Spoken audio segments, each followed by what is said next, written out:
카톡 알림이 울립니다. 그런데 그 이름을 보는 순간 가슴이 철렁 내려앉습니다. 또 무슨 말을 해야 하나, 또 어떻게 대답해야 하나, 머릿속이 복잡해집니다. 예전엔 그렇게 편했던 사이였는데 이제 만나는 것조차 부담스럽습니다.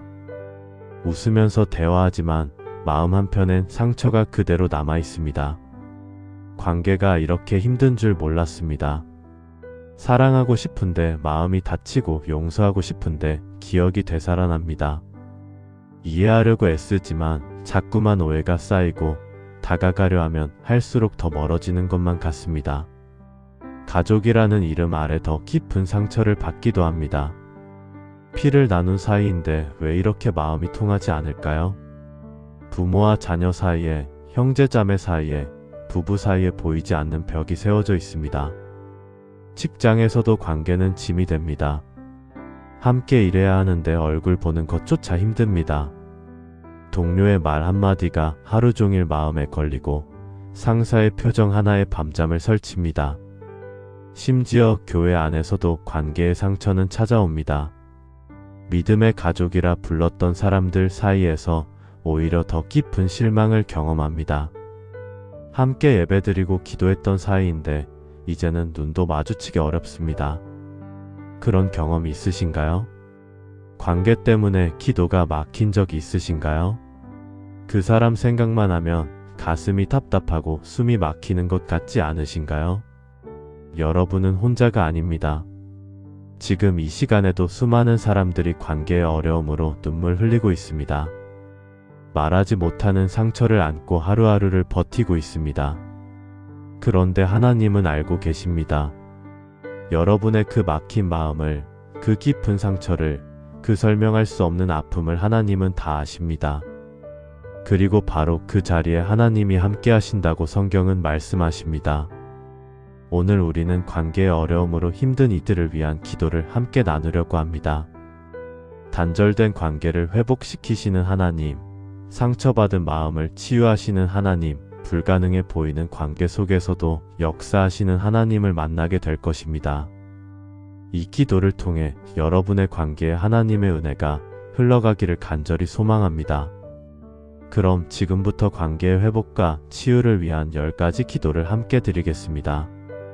사랑의 하나님, 긍휼이 풍성하신 하나님, 지금 이 시간 관계 속에서 깊은 상처를 받고 힘들어하는 이들을 위해 기도합니다. 누군가의 말 한마디가 가슴에 박혀서 밤잠을 설치는 이들이 있습니다. 믿었던 사람에게 배신당한 아픔을 안고 살아가는 이들이 있습니다. 이해받지 못하고 오해받은 채 외로움 속에 갇혀있는 이들이 있습니다. 하나님, 그들의 마음이 너무 아픕니다. 겉으로는 괜찮은 척하지만 속으로는 눈물 삼키며 하루하루를 버티고 있습니다. 웃으면서 대화하지만 마음 한편에는 상처가 그대로 남아 있습니다. 관계 때문에 기도도 막히고 말씀도 마음에 닿지 않는 시간들을 지나고 있습니다. 주님, 성경은 이렇게 말씀하십니다. 상한 갈대를 꺾지 아니하며 꺼져가는 심지를 끄지 아니하고 진실로 정의를 시행할 것이며 이사야 42장 3절. 이 말씀은 선지자 이사야를 통해 오실 메시아, 곧 예수 그리스도를 예언하는 구절입니다. 하나님께서 보내실 구원자는 이미 상한 갈대 같은 사람들, 꺼져가는 심지 같은 사람들을 결코 포기하지 않으신다는 약속입니다. 상한 갈대는 바람에 흔들리다가 금이 가고 부러진 갈대를 말합니다. 더 이상 쓸모없어 보이고 버려질 것 같은 존재입니다. 꺼져가는 심지는 기름이 다 떨어져서 이제 곧 꺼질 것 같은 등불의 심지를 말합니다. 희미하게 연기만 피어오르고 빛은 거의 사라진 상태입니다. 바로 지금 관계의 상처로 무너진 우리의 모습이 그렇습니다. 더 이상 사랑할 힘이 없는 것 같고 용서할 마음이 일어나지 않고 관계를 회복할 용기가 사라진 것 같습니다. 그런데 하나님은 그런 우리를 꺾지 않으시고 끄지 않으신다고 약속하십니다. 오히려 그 상한 부분을 싸매시고 꺼져가는 불씨를 다시 살리시는 분이십니다. 실제로 한 자매님이 이런 간증을 나눴습니다. 시어머니와의 관계에서 너무 깊은 상처를 받아서 얼굴 보는 것조차 힘들었다고 합니다. 며느리로서 최선을 다했는데 인정받지 못하고 오히려 비난만 들었던 세월들이 너무 억울하고 분했다고 합니다. 그런데 어느 날 이 말씀을 묵상하다가 자신이 바로 상한 갈대였다는 것을 깨달았다고 합니다. 하나님께서 자신의 상한 마음을 보고 계시고 결코 꺾지 않으실 것이라는 확신이 들었을 때 비로소 시어머니를 향한 미움과 분노를 내려놓을 수 있었다고 합니다. 그리고 신기하게도 관계가 조금씩 회복되기 시작했다고 고백했습니다. 사랑의 하나님, 지금 이 기도를 듣고 계신 모든 분들의 상한 마음을 만져주시옵소서. 관계 속에서 받은 상처로 인해 더 이상 사랑할 수 없을 것 같은 그 마음을 하나님께서 직접 치유해 주시옵소서. 꺾이지 않게 하시고 꺼지지 않게 하시는 하나님의 손길이 지금 이 시간 임하기를 간절히 기도합니다. 당신의 상처를 하나님께 내어드리세요. 혼자 안고 끙끙 앓지 마시고 하나님 앞에 솔직하게 토해내세요. 하나님은 상한 마음을 싸매시는 분이시고 깨어진 심령을 고치시는 분이십니다. 그 치유의 손길이 바로 지금 여러분에게 임하고 있습니다. 긍휼의 하나님, 자비가 무한하신 하나님, 용서하고 싶지만 용서할 수 없는 이들을 위해 기도합니다. 머리로는 용서해야 한다는 것을 알지만 마음이 따라주지 않는 이들이 있습니다. 용서했다고 생각했는데 그 사람을 만나면 다시 분노가 올라오는 이들이 있습니다. 용서의 기도를 드렸는데도 여전히 마음이 무겁고 답답한 이들이 있습니다. 하나님, 용서가 이렇게 어려운 줄 몰랐습니다. 상처가 너무 깊어서 용서할 수가 없습니다. 배신이 너무 컸기에 다시는 믿을 수가 없습니다. 그 사람이 변하지 않는데 내가 먼저 용서하는 것이 억울하기만 합니다. 주님, 성경은 이렇게 말씀하십니다.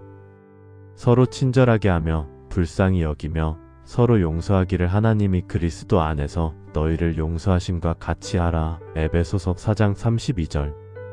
이 말씀은 사도 바울이 에베소 교회 성도들에게 쓴 편지입니다.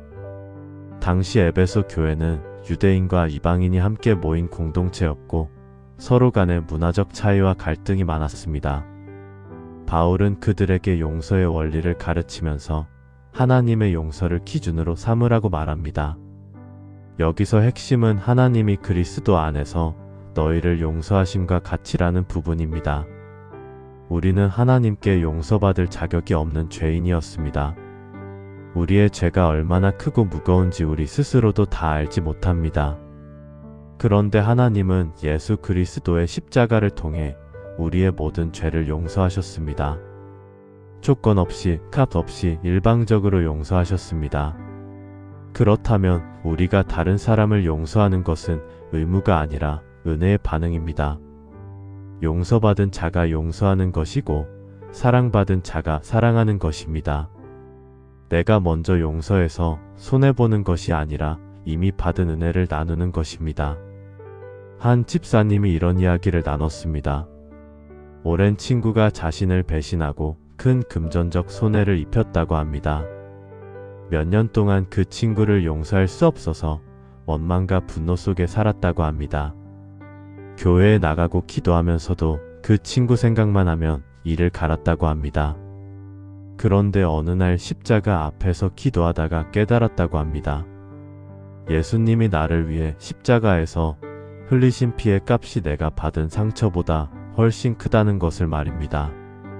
내가 그 친구에게 받은 상처보다 내가 하나님께 지은 죄가 훨씬 더 크다는 것을 깨달았을 때 비로소 용서할 수 있는 마음이 생겼다고 합니다. 그리고 그 순간부터 마음에 평안이 찾아왔고 관계도 조금씩 회복되기 시작했다고 고백했습니다. 긍휼의 하나님, 용서하지 못해서 괴로워하는 이들에게 용서의 은혜를 부어주시옵소서. 내 힘으로는 용서할 수 없지만 하나님의 은혜로 용서할 수 있다는 것을 깨닫게 하시옵소서. 십자가의 사랑을 다시 한번 묵상하며 용서받은 자로서 용서하는 삶을 살아가게 하시옵소서. 여러분, 용서는 상대방을 위한 것이기도 하지만 무엇보다 나 자신을 위한 것입니다. 용서하지 않으면 그 분노와 원망이 내 마음을 병들게 합니다. 용서할 때 비로소 내가 자유로워지고 평안을 누릴 수 있습니다. 오늘 하나님께서 주시는 용서의 은혜를 받으시길 바랍니다. 화평의 하나님, 회복의 하나님, 오해로 인해 관계가 단절된 이들을 위해 기도합니다. 내 진심이 제대로 전달되지 않아서 오해만 쌓여가는 이들이 있습니다. 해명하려 할수록 더 꼬이고 설명하려 할수록 더 멀어지는 이들이 있습니다. 이제는 연락조차 끊긴 채 서먹한 관계로 남아있는 이들이 있습니다. 하나님, 오해가 이렇게 무서운 줄 몰랐습니다. 작은 오해가 쌓이고 쌓여서 큰 벽이 되었습니다. 풀려고 하면 할수록 더 복잡하게 엉켜버렸습니다. 이제는 어디서부터 어떻게 풀어야 할지 막막하기만 합니다. 주님, 성경은 이렇게 말씀하십니다. 그러므로 예물을 제단에 드리려다가 거기서 내 형제에게 원망 들을 만한 일이 있는 것이 생각나거든 예물을 제단 앞에 두고 먼저 가서 내 형제와 화목하고 그 후에 와서 예물을 드리라. 마태복음 5장 23절에서 24절. 이 말씀은 예수님께서 산상수훈에서 하신 말씀입니다. 당시 유대인들은 성전에서 제사 드리는 것을 매우 중요하게 여겼습니다. 하나님께 예물을 드리는 것이야말로 신앙생활의 핵심이라고 생각했습니다. 그런데 예수님은 놀라운 말씀을 하십니다. 예물을 드리기 전에 먼저 형제와 화목하라는 것입니다.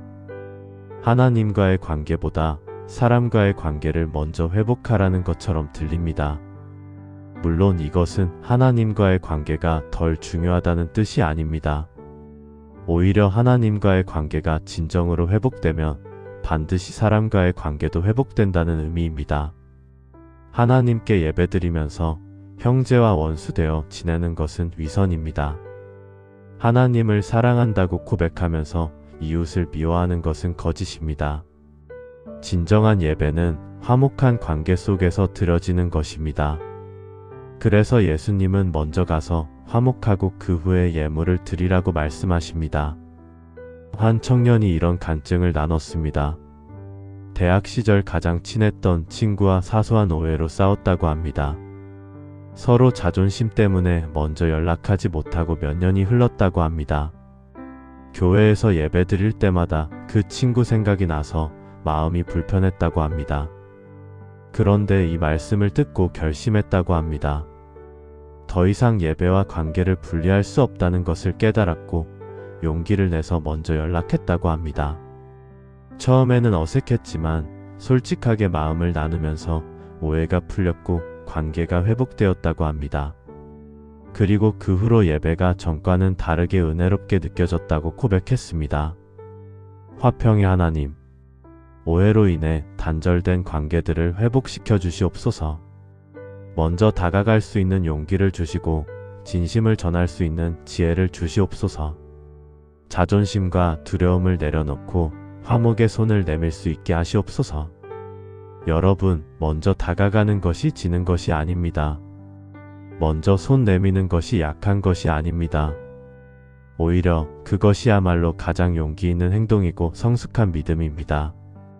오늘 하나님께서 주시는 화목의 은혜를 붙잡고 한 걸음 내디디시길 바랍니다. 생명의 하나님, 가정을 세우신 하나님, 가족 관계로 힘들어하는 이들을 위해 기도합니다. 부모와 자녀 사이의 대화가 단절되어 있는 가정이 있습니다. 형제자매 사이에 시기와 질투로 멀어진 관계가 있습니다. 부부 사이에 사랑이 식어버리고 냉랭한 분위기만 흐르는 가정이 있습니다. 하나님, 가족이라는 이름이 이렇게 무거울 줄 몰랐습니다. 가장 가까운 사이인데 가장 이해받지 못합니다. 가장 사랑해야 할 사람인데 가장 상처를 많이 줍니다. 피를 나눈 사이인데 왜 이렇게 마음이 통하지 않는지 모르겠습니다. 주님, 성경은 이렇게 말씀하십니다. 또 아버지들아, 너희 자녀를 노엽게 하지 말고 오직 주의 교훈과 훈계로 양육하라. 에베소서 6장 4절. 이 말씀은 가정 내 관계의 원리를 가르치는 구절입니다. 당시 로마 사회에서는 아버지의 권위가 절대적이었습니다. 자녀는 아버지의 소유물처럼 여겨졌고 아버지는 자녀에 대한 생사여탈권까지 가지고 있었습니다. 그런데 바울은 전혀 다른 방식을 제시합니다. 자녀를 노엽게 하지 말라는 것입니다.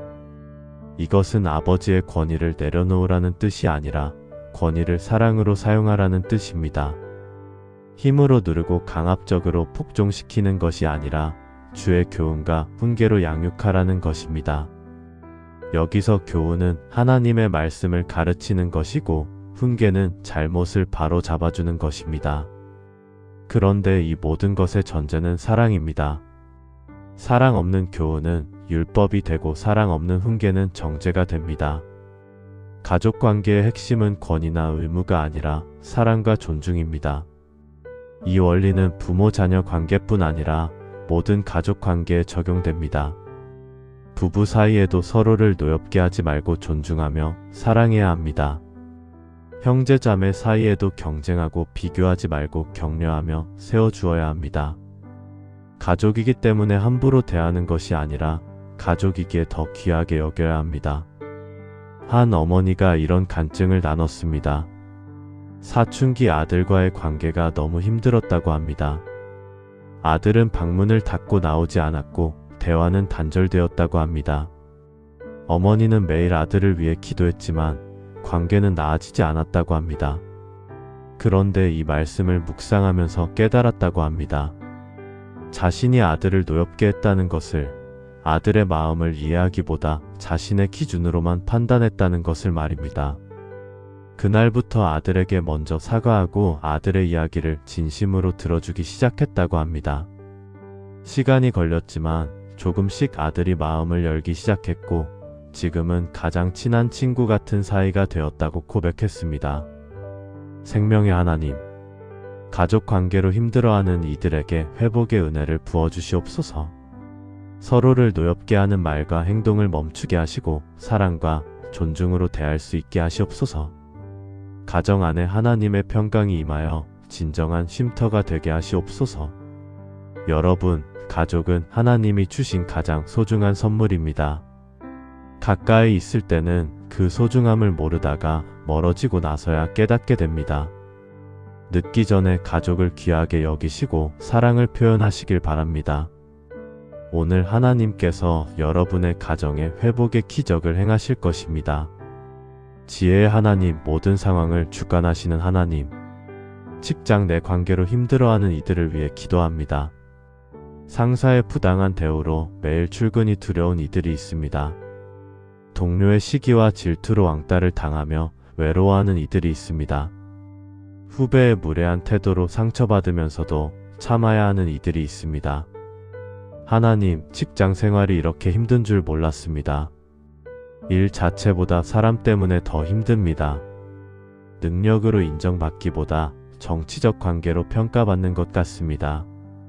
그만두고 싶지만 생계 때문에 참고 견뎌야 하는 현실이 너무 답답합니다. 주님, 성경은 이렇게 말씀하십니다.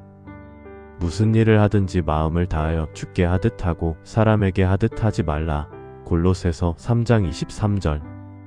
이 말씀은 사도 바울이 골로새 교회의 종들에게 한 권면입니다. 당시 로마 사회는 노예제도가 일반화되어 있었고 많은 그리스도인들이 종의 신분으로 살았습니다.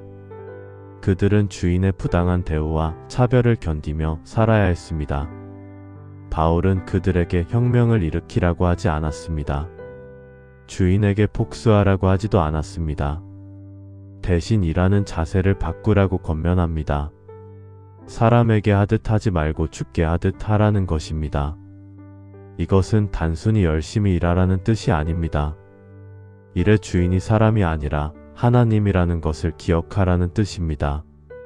상사가 알아주든 안 알아주든 동료가 인정해 주든 안 해주든 하나님께서 보고 계신다는 것을 잊지 말라는 것입니다. 그렇게 일할 때 비로소 사람의 평가에서 자유로워질 수 있습니다. 이것이 직장 내 관계의 지혜입니다. 사람을 기쁘게 하려고 애쓰다 보면 결국 지치고 좌절하게 됩니다. 그러나 하나님을 기쁘시게 하는 것을 목표로 삼으면 사람의 반응에 흔들리지 않게 됩니다. 물론 사람과의 관계도 중요합니다. 그러나 그것이 전부가 되어서는 안 됩니다. 한 직장인이 이런 간증을 나눴습니다. 팀장의 편애와 불공정한 대우로 매일 스트레스를 받았다고 합니다. 퇴근 후에도 팀장 생각에 잠을 이루지 못하고 월요일이 다가오는 것이 공포스러웠다고 합니다. 그런데 이 말씀을 묵상하면서 관점이 바뀌었다고 합니다. 팀장을 위해 일하는 것이 아니라 하나님을 위해 일하는 것이라는 깨달음이 왔고, 그때부터 팀장의 반응에 연연하지 않게 되었다고 합니다. 신기하게도 마음이 편해지니 일의 능률도 올라갔고, 오히려 팀장과의 관계도 나아졌다고 고백했습니다. 지혜의 하나님, 직장 내 관계로 힘들어하는 이들에게 지혜를 주시옵소서. 사람의 평가에 흔들리지 않고 하나님을 바라보며 일할 수 있게 하시옵소서. 부당한 대우 속에서도 인내하며 선으로 악을 이기는 믿음을 주시옵소서. 여러분, 직장은 단순히 돈을 버는 곳이 아닙니다. 하나님께서 우리를 부르신 사명의 현장입니다. 그곳에서 만나는 어려운 사람들도 하나님께서 허락하신 만남입니다. 오늘 하나님께서 주시는 지혜로 직장 생활을 승리하시길 바랍니다. 거룩하신 하나님, 교회의 머리 되신 예수 그리스도, 교회 안에서 관계의 어려움을 겪고 있는 이들을 위해 기도합니다. 믿음의 가족이라 불렀던 사람들과 멀어진 이들이 있습니다. 교회 내 갈등으로 상처받고 예배조차 나가기 힘든 이들이 있습니다. 서로 다른 생각과 입장 차이로 분열되고 대립하는 공동체가 있습니다. 하나님, 교회가 이렇게 힘든 곳인 줄 몰랐습니다. 세상보다 더 깊은 상처를 교회에서 받았습니다. 믿음의 사람들이라서 더 이해해 줄 줄 알았는데 오히려 더 판단하고 정죄합니다. 사랑의 공동체를 꿈꿨는데 현실은 너무 다릅니다. 주님, 성경은 이렇게 말씀하십니다. 평안에 매는 줄로 성령이 하나 되게 하신 것을 힘써 지키라. 에베소서 4장 3절. 이 말씀은 에베소 교회에 주신 권면입니다. 당시 에베소 교회는 유대인 신자와 이방인 신자 간의 갈등이 있었습니다. 문화적 배경이 다르고 신앙의 전통이 달라서 서로를 이해하기 어려웠습니다. 바울은 그들에게 하나됨을 힘써 지키라고 말합니다. 여기서 중요한 것은 하나 되게 만들라는 것이 아니라 하나 되게 하신 것을 지키라는 것입니다. 이미 성령께서 우리를 하나 되게 하셨다는 것입니다. 우리의 노력으로 연합을 만드는 것이 아니라 이미 주어진 연합을 유지하는 것입니다. 그렇다면 우리가 할 일은 무엇입니까? 힘써 지키는 것입니다. 평안에 매는 줄을 끊지 않도록 노력하는 것입니다. 서로 다른 의견이 있을 수 있습니다. 서로 다른 생각을 가질 수 있습니다. 그러나 그것이 분열의 이유가 되어서는 안 됩니다. 평안에 매는 줄은 사랑이고 용서이고 겸손입니다. 내가 옳다고 주장하기보다 상대방을 이해하려는 마음입니다. 내 방식을 고집하기보다 함께 가는 것을 선택하는 것입니다. 이것이 성령이 하나 되게 하신 것을 지키는 방법입니다. 한 권사님이 이런 간증을 나눴습니다. 교회 내 봉사분담 문제로 한 집사님과 크게 다투었다고 합니다. 서로 자기 의견이 옳다고 주장하다가 관계가 멀어졌고 교회 분위기도 어색해졌다고 합니다. 그런데 이 말씀을 묵상하면서 깨달았다고 합니다. 자신이 평안에 매는 줄을 끊었다는 것을, 성령이 하나 되게 하신 것을 무너뜨렸다는 것을 말입니다. 먼저 그 집사님을 찾아가 사과하고 화해했다고 합니다. 그리고 그 일을 계기로 교회 전체가 연합의 중요성을 다시 깨닫게 되었다고 고백했습니다. 거룩하신 하나님, 교회 안에서 상처받은 이들을 치유하시옵소서. 분열되고 대립하는 공동체를 하나 되게 하시옵소서. 평안에 매는 줄을 끊지 않고 힘써 지키는 성도들이 되게 하시옵소서. 여러분, 교회는 완벽한 사람들의 모임이 아닙니다. 상처받은 죄인들이 모여서 함께 치유받아가는 공동체입니다. 서로의 부족함을 용납하고 사랑으로 덮어주는 것이 교회입니다. 오늘 하나님께서 여러분의 교회에 화목의 은혜를 부어주실 것입니다. 신실하신 하나님, 변함없는 사랑의 하나님, 깨어진 우정으로 아파하는 이들을 위해 기도합니다. 가장 친했던 친구와 멀어져서 외로운 이들이 있습니다. 오랜 시간 함께했던 친구가 배신해서 상처받은 이들이 있습니다. 다시 예전처럼 돌아갈 수 없을 것 같아 슬픈 이들이 있습니다. 하나님, 우정이 이렇게 깨지기 쉬운 줄 몰랐습니다. 그렇게 친했는데 이제는 연락조차 하지 않습니다. 함께 웃고 울었던 추억들이 이제는 아픈 기억으로 남았습니다. 새로운 친구를 사귀는 것도 두렵고 다시 누군가를 믿는 것도 무섭습니다. 주님, 성경은 이렇게 말씀하십니다. 친구는 사랑이 끊이지 아니하고 형제는 위급한 때를 위하여 낳느니라. 잠언 17장 17절. 이 말씀은 솔로몬이 쓴 잠언서의 한 구절입니다. 솔로몬은 하나님께 지혜를 구했고 하나님은 그에게 지혜와 함께 풍성한 관계의 원리도 가르쳐 주셨습니다. 이 구절은 진정한 우정의 본질을 보여줍니다. 친구는 사랑이 끊이지 않는 사람입니다. 좋을 때만 함께하는 것이 아니라 어려울 때도 곁에 있는 사람입니다. 이익이 있을 때만 가까이 하는 것이 아니라 손해를 감수하면서도 함께하는 사람입니다. 형제는 위급한 때를 위해 낳았다는 것은 가족처럼 진심으로 돕는 관계라는 의미입니다. 그렇다면 우리가 경험한 깨어진 우정은 무엇입니까? 진정한 친구가 아니었던 것일까요? 그렇지 않습니다. 사람은 연약하기 때문에 때로는 친구를 실망시킬 수 있습니다. 사랑이 끊이지 않아야 하는데 끊어질 때도 있고 위급한 때 함께해야 하는데 떠날 때도 있습니다. 그러나 하나님은 우리에게 다시 기회를 주십니다. 깨어진 우정을 회복할 수 있는 은혜를 주십니다. 먼저 손 내밀고 용서를 구하고 다시 시작할 수 있는 용기를 주십니다. 한 청년이 이런 간증을 나눴습니다. 고등학교 때부터 10년 넘게 친했던 친구와 사소한 일로 크게 싸웠다고 합니다. 서로 자존심 때문에 먼저 연락하지 못하고 3년이 흘렀다고 합니다. SNS로 친구의 소식을 보면서 그리워하면서도 연락할 용기가 나지 않았다고 합니다. 그런데 이 말씀을 묵상하면서 결심했다고 합니다. 진정한 친구라면 사랑이 끊이지 않아야 한다는 것을, 자신이 먼저 그 사랑을 회복시켜야 한다는 것을 깨달았다고 합니다. 용기를 내서 친구에게 전화를 걸었고 솔직하게 마음을 나눴다고 합니다. 친구도 그동안 연락하고 싶었다고 고백했고 지금은 예전보다 더 깊은 우정을 나누고 있다고 합니다. 신실하신 하나님, 깨어진 우정으로 아파하는 이들에게 회복의 은혜를 주시옵소서.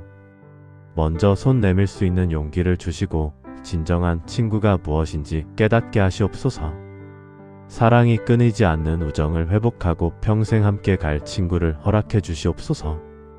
여러분, 진정한 친구는 많지 않습니다. 그러나 한 명의 진정한 친구는 10명이 아는 사람보다 소중합니다. 깨어진 우정을 포기하지 마시고 회복을 위해 기도하시길 바랍니다. 오늘 하나님께서 여러분의 우정에 새로운 시작을 허락하실 것입니다. 말씀하시는 하나님, 우리의 입술을 지키시는 하나님, 말과 태도로 관계를 망치는 이들을 위해 기도합니다. 분노를 조절하지 못해 상처 주는 말을 쏟아내는 이들이 있습니다. 자신도 모르게 무례한 태도로 사람들을 불편하게 하는 이들이 있습니다. 말을 하고 나서 후회하지만 이미 엎질러진 물인 것을 알고 괴로워하는 이들이 있습니다. 하나님, 말이 이렇게 무서운 줄 몰랐습니다. 한마디의 말이 평생의 상처가 됩니다. 잠깐의 분노가 오랜 관계를 무너뜨립니다. 고치고 싶지만 또다시 같은 실수를 반복하는 자신이 한심하기만 합니다. 주님, 성경은 이렇게 말씀하십니다. 온유한 대답은 분노를 쉬게 하여도 과격한 말은 노를 격동하느니라. 잠언 15장 1절. 이 말씀은 솔로몬의 잠언 중 대인관계의 지혜를 담은 구절입니다. 솔로몬은 수많은 사람들을 다스리면서 말의 능력을 체험했습니다. 같은 내용이라도 어떻게 말하느냐에 따라 전혀 다른 결과가 나타나는 것을 보았습니다. 온유한 대답은 분노를 쉬게 합니다. 누군가 화를 내며 공격해 올 때 온유하게 대답하면 상대방의 분노가 가라앉습니다. 이것은 약한 반응이 아니라 가장 강력한 대응입니다. 악을 악으로 갚지 않고 선으로 이기는 것입니다. 반대로 과격한 말은 노를 격동합니다. 작은 갈등이 과격한 말 한마디로 큰 싸움이 됩니다. 조금만 참으면 해결될 일이 감정적인 말 때문에 돌이킬 수 없이 망가집니다. 말은 관계를 살릴 수도 있고 죽일 수도 있습니다. 이 원리를 실제로 적용하려면 두 가지가 필요합니다. 첫째, 말하기 전에 생각하는 것입니다. 감정이 격해졌을 때는 즉시 반응하지 말고 잠시 멈추는 것입니다. 둘째, 성령의 도우심을 구하는 것입니다. 내 힘으로는 온유할 수 없지만 성령께서 내 마음을 다스려 주시면 가능합니다. 한 집사님이 이런 간증을 나눴습니다. 남편과의 관계에서 항상 말다툼이 잦았다고 합니다. 남편이 무언가 잘못하면 참지 못하고 바로 쏘아붙이는 습관이 있었다고 합니다. 그럴 때마다 남편도 방어적으로 반응했고 싸움은 점점 커졌다고 합니다.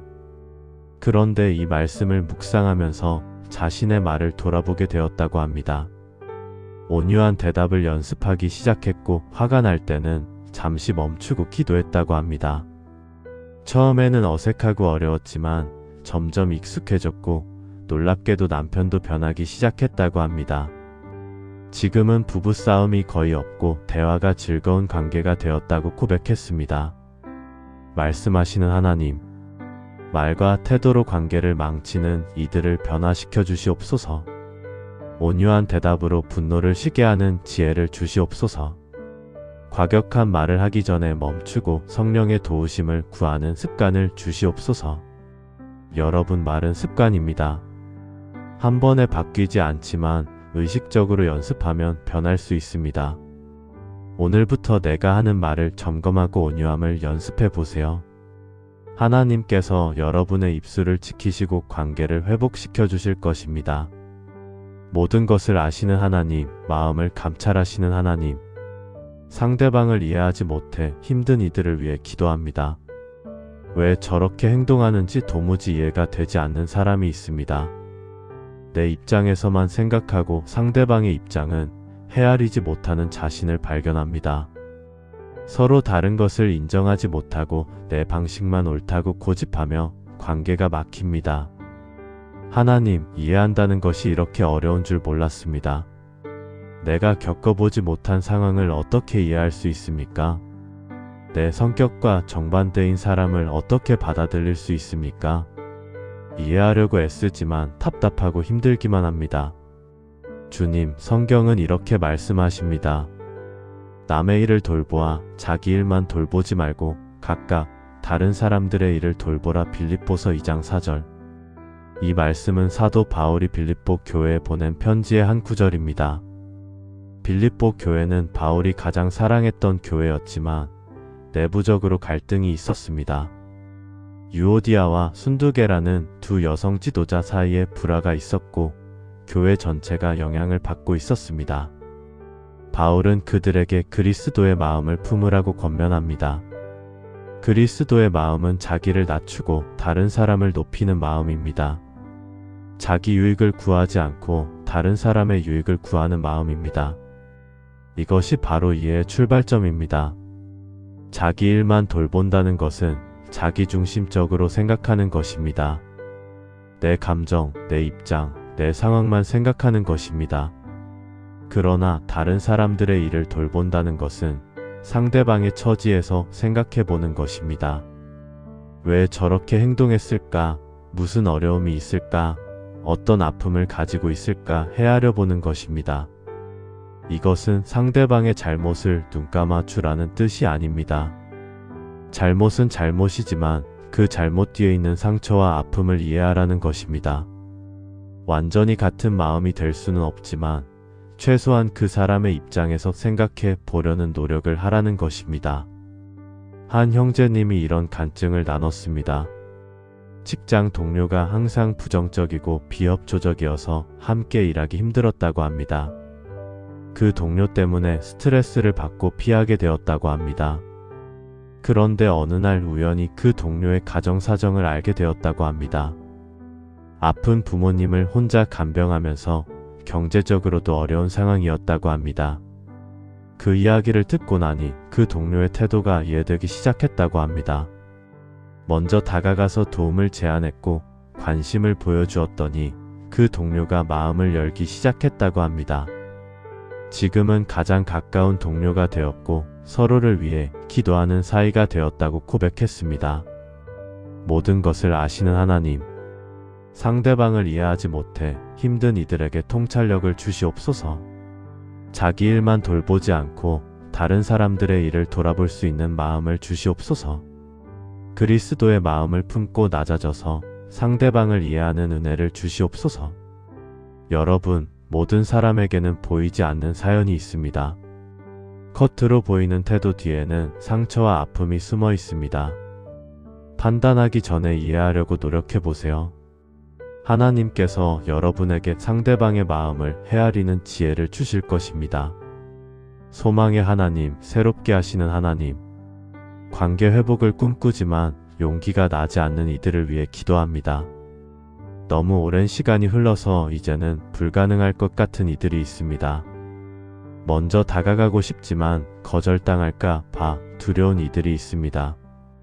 다시 상처받을까 봐 마음의 문을 굳게 닫고 있는 이들이 있습니다. 하나님, 관계 회복이 이렇게 어려운 줄 몰랐습니다. 깨어진 관계를 다시 붙이는 것이 처음 시작하는 것보다 훨씬 힘듭니다. 용기를 내야 하는데 두려움이 앞섭니다. 시도해보고 싶은데 실패할까 봐 주저하게 됩니다. 주님, 성경은 이렇게 말씀하십니다. 그런즉 누구든지 그리스도 안에 있으면 새로운 피조물이라, 이전 것은 지나갔으니 보라 새 것이 되었도다. 고린도후서 5장 17절. 이 말씀은 사도 바울이 고린도 교회에 보낸 편지의 핵심 구절입니다. 고린도 교회는 많은 문제가 있었던 교회였습니다. 분열과 음행과 송사와 교만 등 온갖 문제로 얼룩져 있었습니다. 그런데 바울은 그들을 포기하지 않았습니다. 오히려 그들에게 소망을 선포했습니다. 그리스도 안에 있으면 새로운 피조물이 된다는 것을 말입니다. 이전 것은 지나가고 새 것이 된다는 놀라운 약속을 선포했습니다. 이것은 단순히 개인의 변화만을 말하는 것이 아닙니다. 관계의 변화도 포함됩니다. 그리스도 안에서는 불가능해 보이는 관계도 회복될 수 있습니다.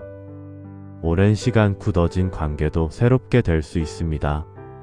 새로운 피조물이라는 것은 완전히 다른 존재가 된다는 의미입니다. 과거의 상처와 아픔이 나를 정의하지 않습니다. 과거의 실패와 잘못이 내 정체성이 아닙니다. 그리스도 안에서 나는 새로운 사람이고 새로운 시작이 가능합니다. 관계도 마찬가지입니다. 과거의 다툼과 오해가 관계를 정의하지 않습니다. 과거의 상처와 배신이 관계의 끝이 아닙니다. 그리스도 안에서 관계는 새롭게 시작될 수 있습니다. 한 부부가 이런 간증을 나눴습니다. 결혼 생활 10년 동안 크고 작은 갈등이 쌓여서 이혼을 생각할 정도였다고 합니다. 서로에게 말도 걸지 않고 냉랭한 분위기 속에서 살았다고 합니다. 그런데 함께 부부 수련회에 참석하게 되었고 이 말씀을 듣게 되었다고 합니다. 그리스도 안에서 새롭게 될 수 있다는 말씀에 소망이 생겼다고 합니다. 서로 먼저 손을 내밀고 용서를 구했다고 합니다. 쉽지 않았지만 하나님의 은혜로 관계가 회복되기 시작했고 지금은 처음 사랑했던 때보다 더 깊은 사랑을 나누고 있다고 고백했습니다. 소망의 하나님, 관계 회복을 꿈꾸지만 용기가 나지 않는 이들에게 힘을 주시옵소서. 그리스도 안에서 모든 것이 새롭게 될 수 있다는 확신을 주시옵소서. 먼저 한 걸음 내딛는 용기를 주시고 회복의 기적을 경험하게 하시옵소서. 여러분, 불가능해 보이는 관계도 하나님께는 가능합니다. 시간이 얼마나 흘렀든 상처가 얼마나 깊든 하나님은 회복시키실 수 있습니다. 오늘 용기를 내어 한 걸음 내디드세요. 하나님께서 여러분의 관계에 새로운 시작을 허락하시고 회복의 기적을 행하실 것입니다. 사랑의 하나님, 긍휼의 하나님, 오늘 이 기도를 드린 모든 이들의 관계 위에 하나님의 은혜가 임하기를 간절히 기도합니다. 상처받은 마음을 치유하시고 용서의 은혜를 부어주시옵소서. 오해와 단절을 회복시키시고 가족과 직장과 교회 안에 화목을 이루게 하시옵소서. 말과 태도를 변화시키시고 상대방을 이해하는 마음을 주시옵소서. 관계 회복의 용기와 소망을 주시어 새로운 시작을 경험하게 하시옵소서. 예수 그리스도의 이름으로 기도합니다. 아멘.